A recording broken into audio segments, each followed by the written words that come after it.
गणेशोत्सवाची चाहूल लागताच विविध आकारातील आकर्षक गणेश मूर्तींना मागणी वाढली असून यंदा बॅलन्सिंग गणपतीच्या मूर्तींना मंडळाकडून मोठी पसंती मिळत आहे। मात्र अशा मूर्तींची मिरवणूक सुरक्षितपणे पार पाडावी यासाठी मूर्तिकारांकडून विशेष खबरदारी घेतली जात आहे।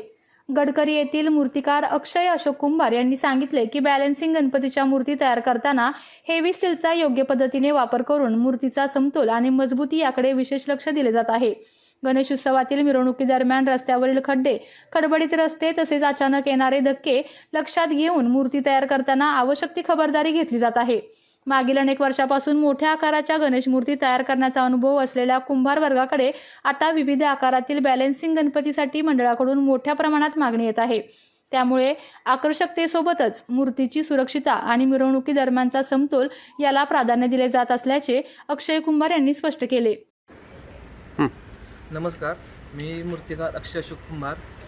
आपण नेहमीप्रमाणे दर मंडळांच्या वगैरे मोठ्या मूर्त्या भरपूर प्रमाणात आहेत आणि यावर्षी थोड्याशा बॅलन्सिंग म्हणा किंवा एका पायावरती उभ्या वगैरे किंवा अँटिक पीस असे आपल्याकडे भरपूर प्रमाणामध्ये केलेले आहेत। आता फक्त ह्यावर्षी पावसामुळे पाऊस जरा जास्त असल्यामुळे मूर्त्या सुकण्याच्या वगैरे जरा टाईम लागत आहे आणि आता जसे गणपती लवकर म्हणजे बसायला आलेले आहेत आणि आपला शेवट अंतिम टप्प्यामध्ये पेंटिंगचं वगैरे काम तर झालेलं आहे। आता ह्या वर्षी मागच्या वर्षीपेक्षा जो कच्चा माल आपण विकत घ्यायचो तर युद्धामुळे वगैरे मूर्त्यांमध्ये जवळजवळ 20 ते 30% वाढ झालेली आहे।